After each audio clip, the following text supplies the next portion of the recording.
It's another beautiful morning. Welcome to your newspaper review on Idea Television. I am not alone. I am Jacob Stebora, but I am with Tolo, Barrister Damisi. Good morning. How are you doing? Very fine. It's my pleasure to be here once again. Yeah. Welcome, sir. And welcome to all our viewers out there. We'll be diving into our first newspaper front page, which is the Punch newspaper front page, where we see that 92-year-old BR 8th term win sparks protest in Cameroon in page 8, and also in that same page 8 we see that Tinubu Obasanjo lead dignitaries to honor late Christopher Kolade.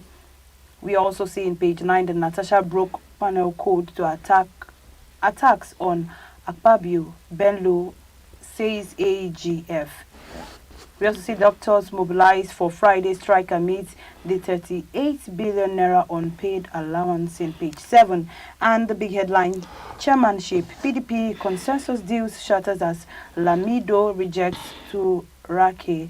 We see that in page 2. And going beneath it, we see insecurity. Tinubu presses new service chief for immediate action in page 2. And hardship, Akpabio, Yaluwata challenged Nigerians to monitor governors in page 8. And collapse of Lagos building, occupants ignored distress signs, residents has come out to say in page 5. And in page 7 we see that terrorism, that George begs Kanu in God's name to consult lawyers. Now moving to the story on insecurity, Tinubu poses a new service chief to immediate action. We see that the President Bola Ahmed Tinubu has directed Nigerians newly appointed service chiefs to take urgent and decisive action on tackling insurgencies and banditry across the country. The President gave the order during his first closed-door meeting with the military leaders at the State House in Abuja. The meeting, which lasted about 40 minutes, followed last week major shake-up in the military hierarchy aimed at strengthening the national security operations. Under the new appointment, General Olufemi Oluyede is now Chief of Defense Staff, and Major General Wedi Shaibu takes over as Chief of Army Staff, and Air Vice as Marshal as SK Aneke becomes Chief of Air Staff. And we also see that the President Bola Ahmed Tinubu urged them to raise a level of professionalism and unity between the armed forces, while expressing appreciation to the outgoing commanders for their services. Rear Admiral Abbas has expected to assume office on Tuesday, succeeding Vice Admiral Emmanuel Ogala. His appointment came amidst the growing maritime security challenges and reports of failed coup attempts, and also claims the defense headquarters as dismissal as false. Meanwhile, the opposition, African Democratic Congress, has called for more transparency from the government regarding the recent shuffle and alleged coup speculations. Barrister.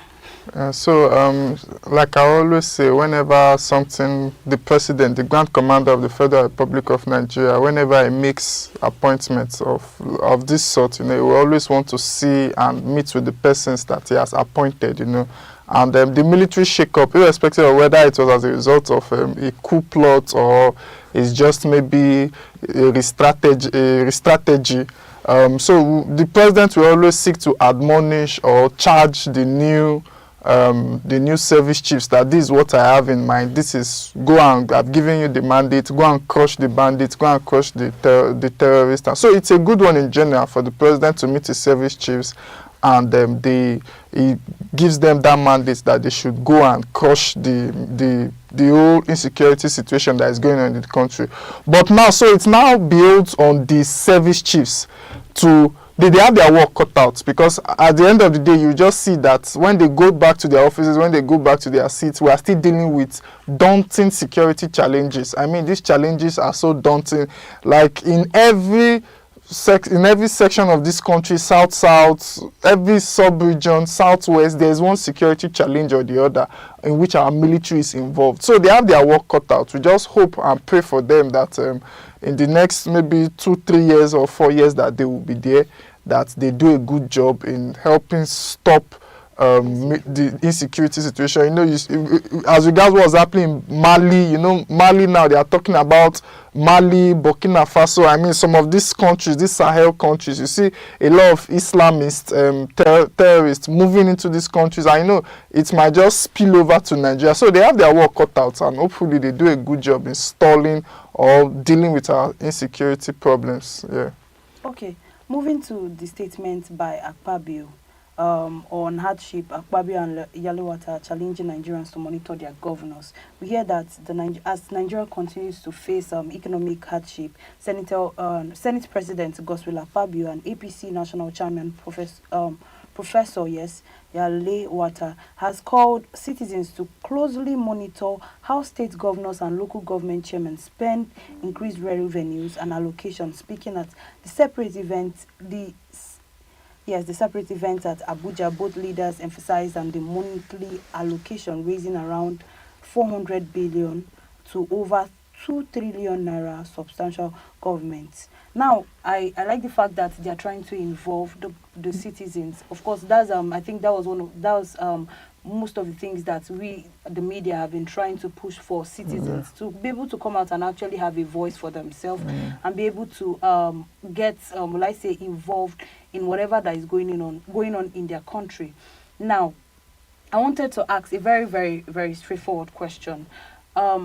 In citizens getting involved with whatever that is going on in the business of the government, how possible, or can you say it is possible at this time now, presently as we are speaking in Nigeria? Is it possible? Yes, it's very much possible. I mean, government is, well, when we say government, the citizens control the government. In fact, when we talk about government, this government is there to serve the citizens, you know, the elected leaders. And, you know, the Senate President and the APC chairman calling out to citizens that they should hold both the governors and local government chairman accountable. It's a commendable one, because I look at it, most of the times we look up to the presidency, that's the federal government. You know, most people want to say, oh, the president is not doing well, this person is not doing well. But you have to take it down to the governors. Are the governors themselves doing well? Like, for example, there's been increased state allocation to this, FAC allocation to these states. Most of them, they are getting a lot of money from the federal government. Now, what are they doing with these monies? That's the governors. Then you now go to the local government. Most people don't even know their local government chairman. So we can't even hold our local government chairman accountable, our councillors, we can't hold them. And like we said yesterday, local governments are the ones closer to the people. So how do the citizens now hold these governments accountable? Number one, I mean, there are some NGOs, there are some non-governmental groups that they always seek to have this kind of reports as to how governments are functioning down to the local government. I know of so many NGOs like that work, and I've worked with some of these groups myself, you know, looking at the scorecards of this president. You know, and anytime we go out to, you know, meet citizens and say, citizens, please give us your scorecard. How is the local government chairman? What is he doing? Well, I don't even know my local government chairman. I don't know my House of Rep member. I don't know my senator. So it starts from knowledge. It starts from knowing. Who is your local government chairman? Who is your honorable? Who is the governor? Who is your governor? Most people don't even know the governors of their states. You get? So it starts from knowing. The citizens have to be aware of who these people are. Then you begin to monitor their policies. You begin to monitor what they are doing. So that when they don't do the right thing, or you feel they've done something, you can call them out. You can call them out. You can sign petition. You can do many things. You know, these are the issues that we have bedeviling us in Nigeria. One of the things that has been bedeviling us is that we have a sort of, let me put in quotes, ignorant populace, ignorant citizenry. Everything just falls on the president. Everybody knows President Tinubu, but you say, well, who is the governor of my state? We don't know. Who is the local government chairman of my? We don't know. And you are staying in that community. You get? So citizens are not aware. So citizens need to get involved, number one, by knowing. Number two, by participating.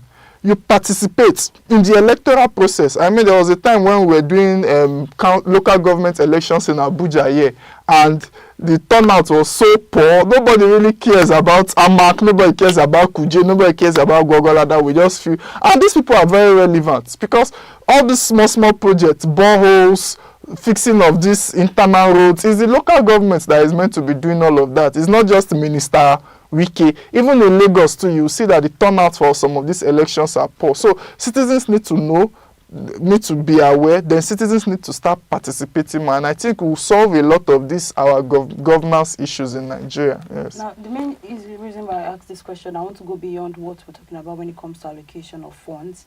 You know, we have always been speaking about how we can actually hold our governmental bodies to action with what they have actually said, or most of these policies they actually put out.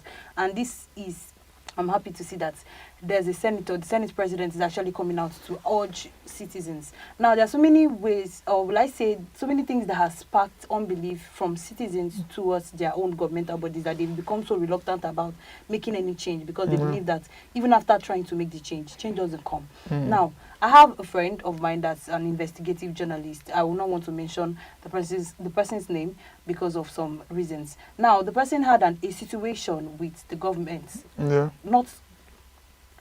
Not the governor himself or the local government chairman, but some of the let's say government under the local government chairman. And there was some money that was supposed to be disbursed to a particular community on a particular issue when it comes to health. And when the money got to that extent, you know, we've also made that particular scenario where you've eaten the money to the extent that the money looks so useless to what it's supposed to be used for.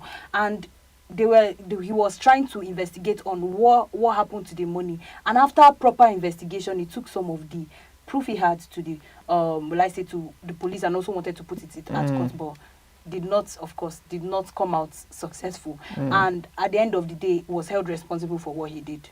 Not out. But these are the kind of things, like I said, are the things that actually draw citizens backwards towards trying to come out and speak when it comes to local funds and all of that, because we know citizens believe, actually, no, we know citizens believe that if they come out for this kind of thing, especially when it comes to money and fighting against the governmental body, they believe that they will not succeed, and after not succeeding, something might actually happen. So my question is, you know, I keep asking this question. Are there constitutional rights that actually guide the citizens when it comes to all this kind of citizens coming out to make involvement in governmental issues and all of that?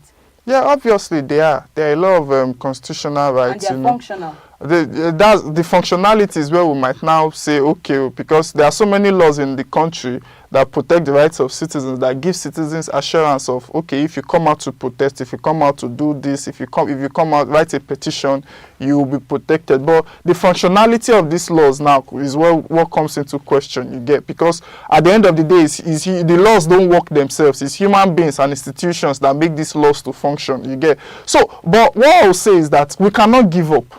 You know, we can't give up on our country. I, for one, there was a time I was tired and I just felt, this country, let's just give up. And that's the difference between us and European countries, us and some Asian countries. These guys don't give up on their country.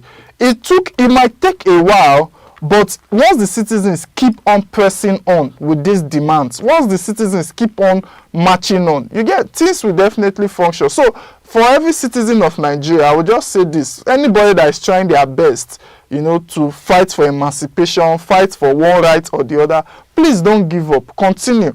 It will seem very daunting. In fact, we might not even see the promised land. We might not get there, but at least for our children's children, so that they will come and see a better Nigeria. So we will keep on fighting. When our leaders go astray, we will keep on speaking. We will keep on saying this is wrong. You know, there's this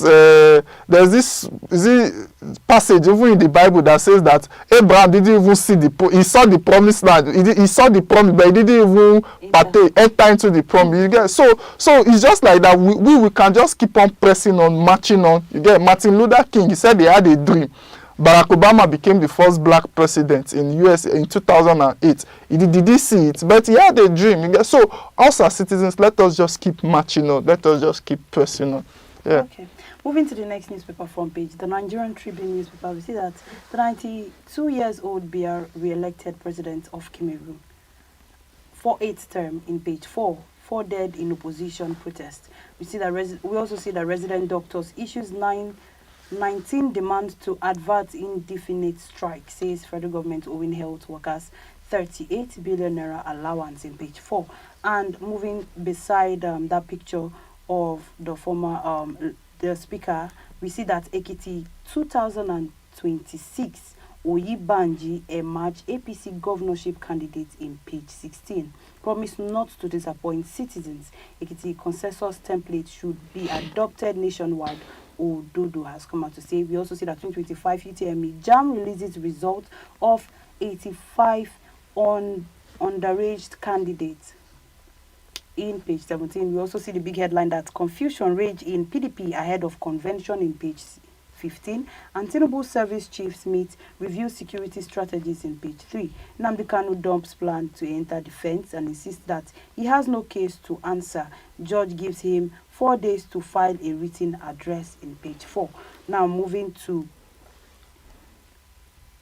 the 92-year-old Biya re-elected president of Cameroon for 8th term. You see that Cameroon's Constitutional Council has confirmed President Paul Biya victory for the 8th term, extending his 43 years rule until 2032. The 92-year-old leader, African oldest and one of the world's oldest serving presidents, reportedly won with 53.66% of the votes, defeating his main rival Issa Taruma, who gained 35.19%. The announcement sparked a widespread unrest across the country, with opposition supporters taking to the streets and rejecting the result, claiming that the election was rigged. Clashes between protesters and security forces turned deadly in economic capital. Now, this is exactly what we're talking about in the last comments of that from the speaker. We said the citizens coming out. Now, one, when this kind of protest comes out, is that even when it's peaceful at the beginning, it ends up, we've seen so many evidence, it ends up in another way, and maybe not because of the citizens alone. Like like I said, we have so many examples to actually put on the table for that. And secondly, for this large amount of citizens to come out against, I don't feel like it's just. But I want to hear what you want to say. Let me know. First of all, I want to say it's a shame that a 92-year-old will be the president of a country, a youthful country like Cameroon. It's a very big shame. Shame on the president, Paul Biya, forcing his way. I mean, if you look at their government, you have a 92-year-old as president, you have an 82-year-old as the Senate Chief Justice is 90-something. Just old people that are supposed to have been long dead, buried and forgotten. And really, I must say, first off, I want to condemn maybe the French too, because it's France that's really been keeping this guy in power. That's France as a country. You know, anytime they feel they want to push him out, France always has a way of putting him, leaving him there and all of that. So, and these elections came now. And I was thinking that maybe there will be a change, although then we started seeing some signs that change might not actually be possible, because he was determined to stay in power for. Even his daughter came out on TikTok one time to say her dad needs to leave office. That means to show you how terrible it is. But you see, the question of citizens fighting, like I will always say in Africa, our problem in Africa is we are not united. For example, if a large percentage of people are protesting against him being president, you will still see that there will be supporters of this man, even if they are 30-40% of the population, and those supporters will be a hindrance to them removing him from office, because they will come out to say, oh, he's our person, oh, we still like him the way he is. I mean, if you want to do citizens revolution, everybody has to be on board. I mean, if you look at the Arab Spring, the Arab Revolution, when the president of Egypt, the former president of Egypt, Hosni Mubarak, was to be removed, everybody in Egypt was involved in that thing, in that protest. The Tahrir Square was shut down. So these are the things. It's just that, for example, now in Nigeria during the EndSARS protest, the massive movement in Lagos, massive movement in Abuja, but you won't see anything in Kano, in Kaduna. You understand? Because that division is there. And if there is division, we are not united, the protest won't work. you will see someone will come and say there is a counter protest. So that's the issue we have in Africa. I mean, you have to take a look at Cote d'Ivoire when this Alassane Ouattara that we spoke about yesterday, that he wants to force his way inside again, when he was to remove Laurent Gbagbo. I mean, there was massive movement against Laurent Gbagbo that he should be removed. You get? So the people came together. But when people don't come together, when there is this small division, I just wish Cameroon well. Maybe when Paul Biya dies, we don't know, maybe it's his son he want to put there again. Just we don't. It's now become a family thing. It's now become a family hierarchy. So now, as a barrister, I want you to actually enlighten us on what is the stance of the law. Now, we believe that we are in a democratic government, and the law and the constitution actually is being used. Now, if the law is there and they've seen evidence of this the election being rigged, why is it that they still come out to actually bring or proclaim this particular person president of a particular country? Okay, so first off, I really don't know Cameroonian law, but at least from what I know is that use Nigeria. Let's use Nigeria for example now. For example, now if there are electoral malpractices in Nigeria, maybe you say maybe the election was rigged or you were not this thing and all of that. The normal procedure for you is, well, you know, those are the things that the court will look at and decide that this is it. So in Cameroon, they probably have something like that. But you know, like I always say, the law is not something abstract. Law is man-made. You get? And the people that will decide what the law is man. You get? So, like I say, man was not made for law. Law was made for man. You get? So, and the law is something. There's something they say. The law is an ass. We drive it wherever. We push it like a donkey. We push it to wherever it should go to. Because, so if, for example, the Cameroonians now, they come out and they say they want to file a petition, maybe using the person that will sit as the tribunal head might be the president's person. But we believe that nobody is above the law. We believe that we've set that's our law statement. So actually, yes. We say that's the statement. Then how do we actually make sure that these laws are actually being followed? If we are putting laws and it's followed by few people and not followed by the others, then what's the use of the law? Yeah. The law is kept for regulation, right? Yeah. For order. For everybody, not just some people, because of course you cannot say it's only some people that are wayward and the other people are not wayward, are not born because of their having some positions or others. Now it's kept to keep the law is brought to keep us intact, to be in order. The same situation. I like the fact that you brought up the issue of filing a petition. I think if I stand to be corrected, that was the same thing that Peter Obi did during his period of the last election that came up, and he had evidence. That's the funny thing. He came out with a lot of evidence, and still. So is in that. Let me start from the Peter Obi situation now. So. Number one, I'm not a judge. I don't want to, as a lawyer, I don't want to put myself in the seat of a judge. So it's not just by presenting evidence you get that this. You must prove that evidence is substantial enough. Number two, that your evidence, is it enough to discredit the election? You understand? For example, there are, I don't know the thousands of polling units. Let's say there are. Let me just give you a guess, maybe 100,000 polling units in Nigeria. And you say there was malpractice in 10,000 polling units.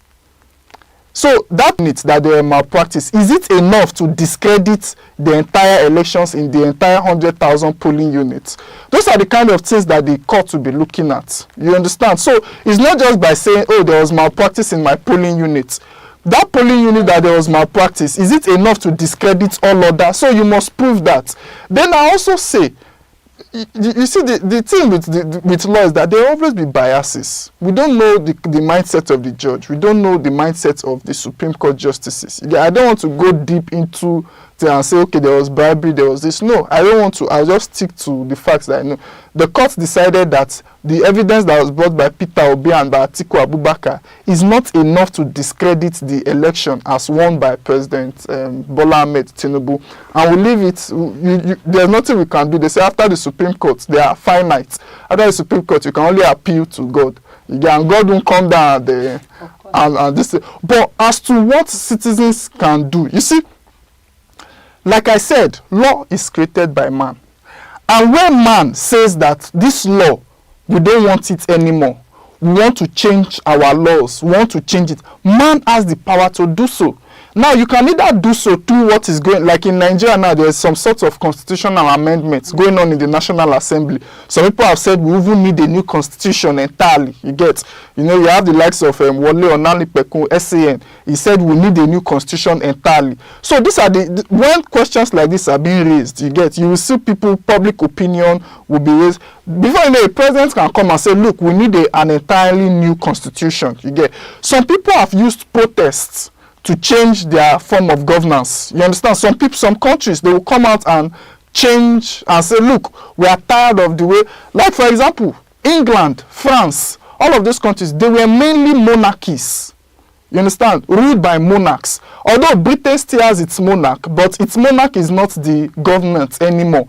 Its monarch is more like head of states, more like a ceremonial head of states. The power, citizens have the power to change the type of governance system that they want to have. You get, it's just that in Nigeria, like I always say, even me that I'm sitting here, number one, we are not united. Nigeria, we are still divided along tribal lines, along ethnic lines, along religious lines. So whenever there wants to be an individual lines too, because some people say that we need protests. Look at the 2012 protests. Looking back now, this 2012 protest, the leaders of this 2012 protest, you just looking back now, you just see that they were just after their own selfish needs. So these are the things still bedeviling Nigeria. There is no unity yet, you get, in terms of protesting. I think citizens are scared of losing their lives. And the protest not even yielding any fruit. Because we've seen so many protests. We saw one last week, and you know, so many cases happened that period of time. And if you look at this particular protest in Cameroon, we also saw that there was a protest, and there were life lost yes, in that particular protest. So I think the major thing is that, is there a way that we can actually even have a protest without losing lives? I think you said it, we are allowed, it's in the constitution that we're allowed to come out and protest. So why will we come out and protest and still get fires from? Of course, you know, the police do not stand alone. They act under the will and rule of the government. And you still get that kind of backlash from the government. You're the one who put it in the constitution. We are allowed that we can come out and protest, but they are allowed to come out and protest, and they come out to protest and get that kind of backlash. Many citizens are actually scared for their lives. See, I always say this. I say Nigerians, we are still, even me, we are still scared to protest. You need to see protest in some countries. Let's say a protest is happening in America, and let me say 50 persons died in that protest. That president will be gone. I can assure you that that president, maybe it happens in the UK, that president will be gone. Heads will roll. Because it doesn't, see, in fact, it will even ginger the people to come out more, in quotes. You understand? Because they will see it as you have challenged. You know, whenever I look at Nigeria, whenever I say we are protesting in Nigeria, we are protesting in Africa, I just look at it. We are not really there yet. We are not really there yet. We are still doing, you know, that NSAS when I went out. No. It's not that. It's not that. What I'm saying is that I'm not saying we should go violent. Yeah. But what I'm saying is that you must have your mind made up. I mean, if you look at South Africa during Mandela, many people lost their lives. And I'm not saying we should get to that point where people need to lose their lives, but you must be dogged enough to say, if I perish, I perish. I mean, that's what I'm saying. If it comes to protests, Nigerians, we are not yet there to use, in order to use protests. What we can do is to keep on talking to our governments. For now, there is a lot of constitutional amendments going on, and that's the only way. Keep on talking to our governments, keep on elections, don't give up. NGOs should keep on speaking, media, we should keep on talking, because that's the only way for. Because when it comes to protests, I don't think Nigeria is there yet to be able to use protests to remove any or change any this thing. Maybe one or two protests there might change some policies and all of that, but when it comes to government, we are not there yet. Let's just keep on moving as it is. Yes. So are we dogged enough? Do you believe, according to Barrister, that we're not dogged enough? Or we are dogged, but our doggedness has not gotten to that extent? Okay, we're going on a short break. When we come back, we'll be diving into other newspaper front page.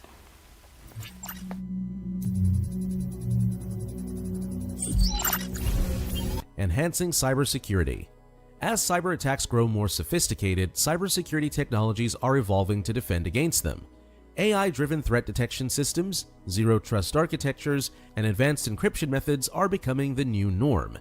However, keeping up with rapidly evolving threats is a challenge, especially for industries that handle sensitive data like finance and healthcare. The cybersecurity market is expected to reach $248.26 billion by 2024. But the constant need for innovation and adaptation means businesses need to stay vigilant.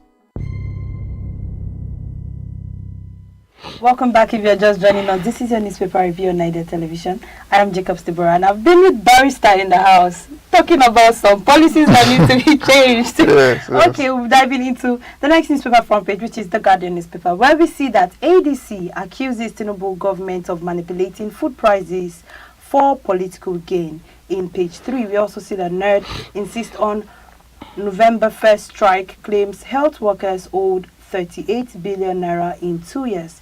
Page 3 is that newspaper. We see that even in page 7 that Oyibanji emerges APC candidate for Ekiti Goba pose. We also see the big headline that Nigerian international travelers to pay extra $11.5 charge per ticket from December 1st in page 6. We also see Bandit imposes 15 million naira levy on tribunal threatens fresh attack. Wow. We'll come back. New Afribank boss tax African leaders to open borders trade in page 5. And PDP in fresh crisis over chairmanship consensus deals ahead of convention, and Kanu refuses to enter defense claims on no case against him in page 29. I want you to drop a very little comment on the bandits imposing 15 million naira levy on. In fact, we've been talking about this. We're now having a country within a country. We're having a state within a state. Because how can we have people controlling non-actors, non-state actors controlling communities, imposing fines on people? I mean, it's so sad. It's shocking that we'll be imposing fines. We have gangsters, we have bandits, terrorists, controlling parts of our... it's more as if we have a country within a country. It's more as if Nigeria is not functioning. And these bandits... So it's a sad one. That's just what I would say. We need to... the new service chiefs now and the police and every other security agent needs to take cognizance of the fact that we need to chase these bandits out and get our territories back from these gangsters. That's just what I'll say on it. It just looks like we're all in this country but living the way we want to. Yes. Everybody was, if you want to be here, be here. If you want to be there, be there. And this is actually one of the things I was saying. Most of the people in Nigeria, citizens in Nigeria, believe that anything that is not done with violence, you don't listen to them. And they believe that that's the reason why most of these government agencies actually listen to the bandits, is because of their violent, response or violent spoken words, or not just spoken words, but of course action towards governmental bodies and citizens as well, because we also still get the backlash. And when two senior brothers are fighting or two people are fighting, we citizens suffer from all of this particular thing. How do we get to... I feel like there should be a law that actually curbs this particular issue with the bandits. Yes, there are definitely laws. We have a Terrorism Act. We have this thing, The thing is, when these bandits are caught or when these criminals are caught, they are taken to the court of law.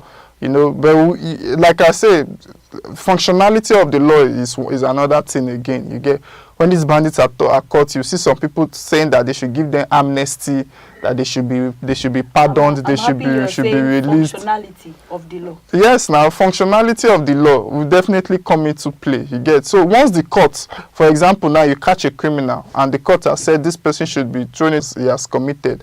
Another thing again, another person can come up and say, no, let's pardon them. Let's release them. So those are the issues there. There are definitely laws against killings in Nigeria. Definitely laws against killings in Nigeria. But what we see is the functionality of these laws. Then again, also, it just builds on our security agents, really. How do you tackle this issue, this menace of banditry and terrorism? how do you tackle it? Do you just go there and fight with them? Do you know, because these people, they have places where they recruit from. They recruit from our homes. Do you go and orientate these communities too, so that they don't allow their young ones to join these terrorists, these bandits and all of that? We're praying and hoping on the new service chiefs to actually be able to curb that situation. We hope so. We'll be diving into the big headline. We see that the Nigerian Civil Aviation Authority, NCAA, has announced a new $11.15 Advanced Passenger Information System, APIS, charge for every international traveler entering or leaving Nigeria, effective December 1st, 2025. Now, the reason why I brought up this particular story is because, of course, we saw this kind of news come up in 2010, and there was not, according to what the news said, that there was no effectiveness of that particular with the bill that was put. There was no effectiveness or transparency or on how the money was actually spent on that particular protecting the data and information of the people that are flying and all of that. But still, we are seeing that coming out again.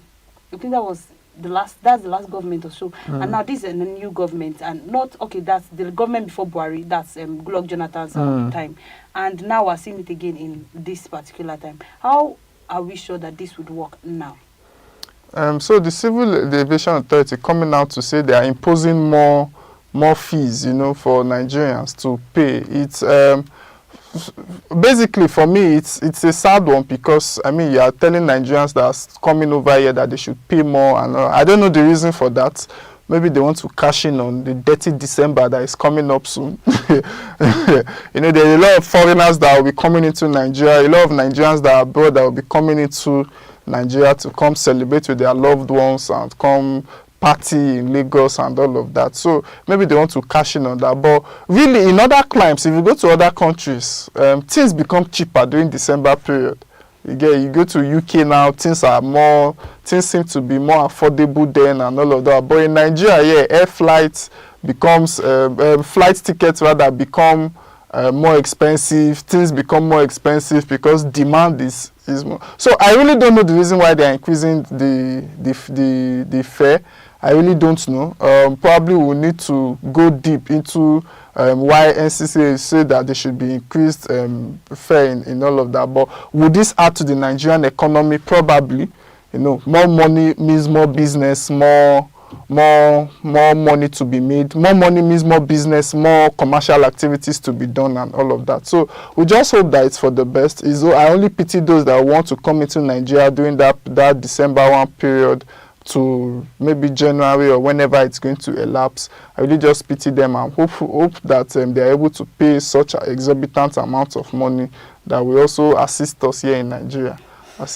Okay, diving into our tech news, we see that AI-driven defense, Jericho security takes on rise for intelligence enhancing attack. We see that the cyber criminals increasingly use artificial intelligence to craft conveniencing phishing scams. Traditional employees training is struggling to keep up.